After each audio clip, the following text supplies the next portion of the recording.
In response to the outbreak of the Korean War in 1950, my fellow Missourian President Harry Truman signed a law intended to ensure that our nation would have sufficient industrial resources to meet our national security needs. Among the key authorities that the Defense Production Act, or DPA, gave the President was the authority to prioritize the production and delivery of items critical to our national security.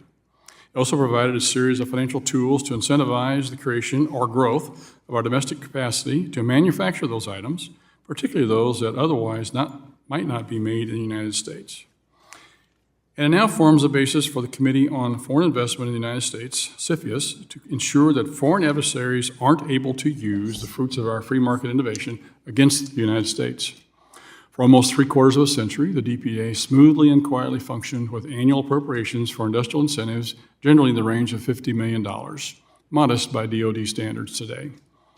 This committee checked in on DPA from time to time, in recent years, mostly focused on CFIUS.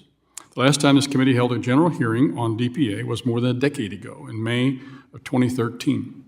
However, I decided to call today's hearing because over the past few years, the federal government has rapidly increased its use of DPA's financial tools to address a variety of challenges. For example, in March 2020, Congress appropriated $1 billion to the DPA account through the Coronavirus Aid, Relief, and Economic Security Act, or CARES Act, to prevent, prepare for, and respond to the coronavirus. Then in 2022, Congress appropriated another roughly $1.25 billion to DPA, $750 million of which in the Ukraine Supplemental for Weapons Production, and another $500 million in the Inflation Reduction Act, half for domestic mining and mineral processing, and half for clean energy programs.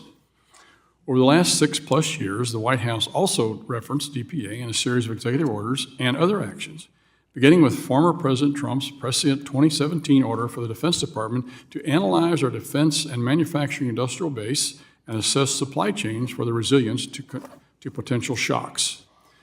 DoD's recommendation in the subsequent report to rely on DPA Title III arguably kicked off a DPA revival.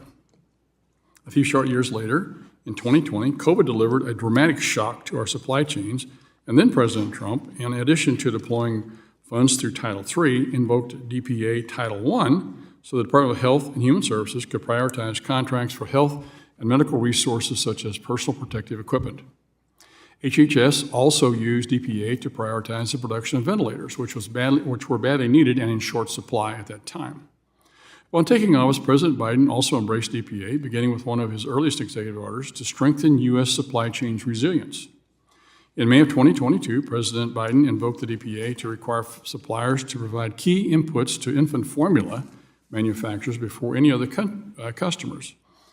A month later, he again leaned on DPA, this time to accelerate domestic production of energy technologies, including solar panel parts, insulation, heat pumps, biofuels, and power grid infrastructure.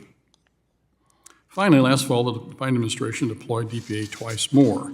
First, to foster investment in domestic manufacturing of essential medicines, and second, and more controversial, to compel private companies to provide information to the government about their work on AI. The level of support for these various applications of DPA has varied across party lines, and we welcome that debate. But I hope we can all agree as a starting point that the United States must have a strong defense industrial base, if only to ensure success in our global competition with China. This is a fundamental rationale for the DPA today. The DPA has generally been reauthorized in 5-year increments, and the current reauthorization expires at the end of fiscal year in September 2025, about 18 months from now. In previous renewals, Congress stripped out provisions that were no longer relevant and added new provisions to address contemporary challenges.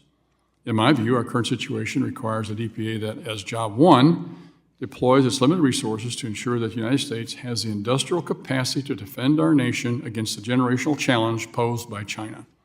Today, our panel of witnesses will help the committee identify appropriate solutions that Congress could implement in the next reauthorization by discussing the history and mechanics of the DPA, how it has been deployed, and how it can be focused, modernized, and improved.